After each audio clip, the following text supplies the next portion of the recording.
வணக்கம் நண்பர்களே. இன்றைக்கு என்னுடைய சமையல் அறையில் எளிமையான ஆரோக்கியமான கம்பு கஞ்சி எப்படி செய்கிறதுன்னு செய்து காட்ட போகிறேன். வாங்க பார்க்கலாம். பாத்திரத்தில் 9 கப்பு தண்ணி எடுத்துக்கோங்க. அதை தண்ணியை முதல்ல சூடு பண்ணலாம். இன்னொரு பாத்திரத்தில் 2 கப்பு கம்பு மாவு எடுத்துருக்கிறேன்.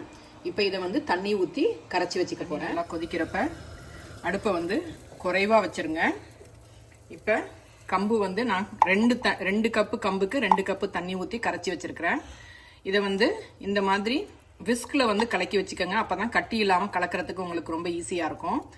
இப்போ இதை தண்ணியில் சுடுதண்ணியில் ஊற்றி நம்ம நல்லா கலந்துக்கலாம்.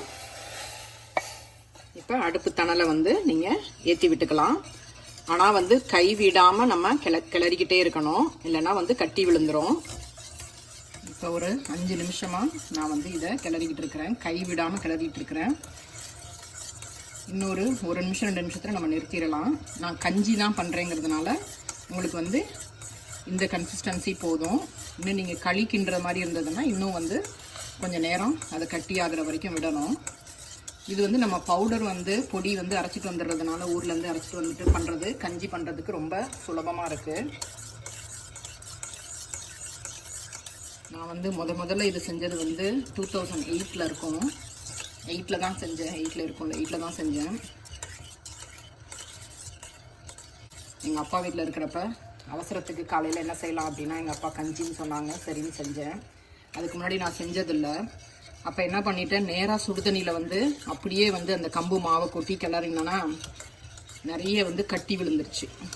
அதனால் கம்பை தனியாக தண்ணியில் கலக்கிட்டு அதுக்கு பிறகு சுடுதண்ணியில் நம்ம சேர்க்கணும். அதே மாதிரி அடுப்பு தணலையும் குறைவாக வச்சுட்டு நம்ம சேர்த்து பண்ணோம்னா நமக்கு கட்டி விழுகாமல் நல்லா கம்பு கஞ்சி வரும். இப்போ இது தயாராகிருச்சு. இப்போ நம்ம அடுப்பை நிறுத்திடலாம். இப்போ உப்பு சேர்த்துக்கலாம். உப்பு நீங்கள் தண்ணியிலையும் போட்டுக்கலாம், பின்னாடியும் சேர்த்துக்கலாம். அது ஒன்றும் கஷ்டம் இல்லை. இது கொஞ்சம் ஆறுனதும் ஒரு 5-10 நிமிஷம் ஆறுன பிறகு நம்ம புளிச்ச மோர் சேர்க்க போகிறோம். இது நம்ம ஆறட்டும்னு அப்படி விடுறப்ப பார்த்தீங்கன்னா மேலே ஏடு படியும். அதனால் அப்பைக்கப்போ கிளறி விட்டுக்கிட்டே இருங்க. கைவிடாமல் கிளறணும்னு தேவையில்லை இனிமேல். ஆனால் இது கொஞ்சம் ஆறுற சமயத்தில் அந்த ஏடை கொஞ்சம் நம்ம களைச்சி விடணும்.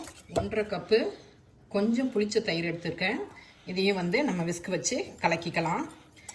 உங்களுக்கு கஞ்சியில் இன்னும் கொஞ்சம் தண்ணியாக வேணும் அப்படின்னா இதில் கொஞ்சம் தண்ணி சேர்த்து அதோட கலந்துக்கலாம். நம்ம இந்த மோரை சேர்த்துடலாம். ரொம்ப ரொம்ப எளிமையான ஆரோக்கியமான கம்பு கஞ்சி தயாராகிருச்சு. நீங்கள் டம்ளரில் கப்பில் ஊற்றி குடிக்கிற மாதிரி இருந்தது அப்படின்னா இன்னும் கொஞ்சம் தண்ணியாக வச்சுக்கோங்க. நான் ஒரு பவுலில் ஸ்பூன் போட்டு சாப்பிடுவேன். என் பையனுக்கும் அதே மாதிரி அதுதான் பிடிக்கும். அதே மாதிரி ஊறுகாய் தொட்டு சாப்பிட்றதுக்கு ரொம்ப பிடிக்கும். சில பேருக்கு சின்ன வெங்காயத்தை பொடியாக நறுக்கி அதில் சேர்த்துக்கலாம் பச்சையாகவே.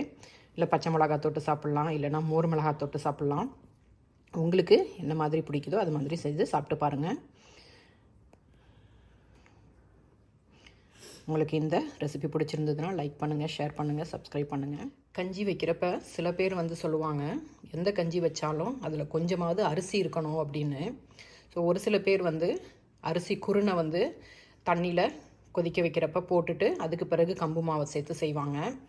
எனக்கு அந்த பழக்கம் இல்லை. அதனால் நான் வெறும் கம்பு மாவு மட்டும்தான் போட்டு செஞ்சுருக்கிறேன். நீங்கள் ஒரு ஸ்பூன் குருணை அரிசி குருணை போட்டு நீங்கள் செய்யலாம்.